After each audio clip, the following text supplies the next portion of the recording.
BNP নেতৃত্ব বুঝতেই পারে নাই, মানে কি অযোগ্য নেতৃত্ব, তারা বুঝতেই পারে নাই যে তাদের আওয়ামী লীগের চাইতে বড় শত্রু গোকুলে বাড়ছে। 5টা দেশের বিপ্লবের নেতৃত্ব দান করে সাইমন বলিভার বলে গেছে অনেক আগে, revolution devours its own children.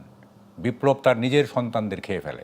একটা এক্সট্রাঅর্ডিনারি, একটা দূরদর্শী নেতৃত্ব ছাড়া বিপ্লবের পরে বিপ্লবে অংশগ্রহণকারীদের মানে পথভ্রষ্ট হওয়া থেকে বিরত করা খুবই কঠিন কাজ। সেটাই হয়েছে। সেটাই হয়েছে।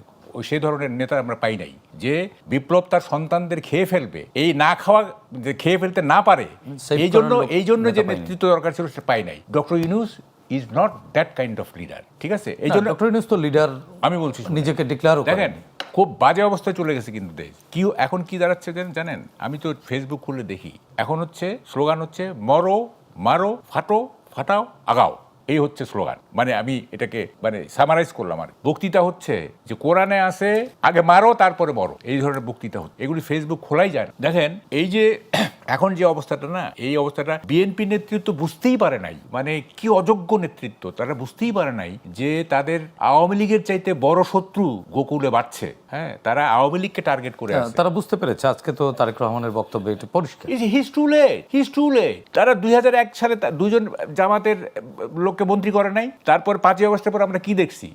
একটা কি বলে যে ওটা কি বলে অ্যারেঞ্জমেন্টের গেম খেলেনি তারা। It is too late. এখন যেহেতু জামাত মানে মরিয়া হয়ে উঠছে, মানে কি বলে যে ক্ষমতায় যাওয়ার জন্য, এখন মানে ওনার যেহেতু প্রধানমন্ত্রিত্বের ব্যাপারটা কোয়েশ্চেনেবল হয়ে দাঁড়াচ্ছে, এখন উনি মুখ খুলছেন। এই মুখ তো উনি খুলবেন মানে অগাস্টে, সেপ্টেম্বর, অক্টোবর, নভেম্বরের দিকে উনি মুখ খুলবেন। ওয়াই চলে। দেখেন আমি একটা কথা বলি, এইটা আপনারা কিভাবে না জানেন, এটা আমার পার্সোনাল ইয়া। এই দেশকে যদি ভালো করতে হয়, এখনকার যে নেতৃত্বগুলো আছে বিভিন্ন জায়গায়, এই নেতৃত্বের অন্তত 50%কে রিটায়ার করতে হবে, মানে বাদ দিতে হবে রাজনীতি। এই নেতৃত্ব দিয়ে কিছু হবে না। মানে এটা কি পুরনো নেতৃত্ব না সামগ্রিক? বলছি যে নেতৃত্ব প্রিভেইল করতেছে এখন, এদের অধিকাংশকে রাজনীতি থেকে সরে দাঁড়াতে হবে দেশকে ভালো।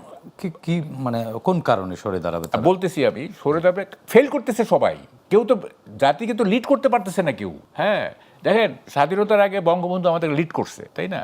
তারপরে স্বাধীনতার পরে ওরা কিছু ব্যর্থতা আছে, সে তো আছে। জিয়াউর রহমানও তো লিড করছে, তাই না? সবাই তো লিড করছে। এখন তো কেউ লিড করতে পারতেছে না। হ্যাঁ, আমি একটা কথা বলি,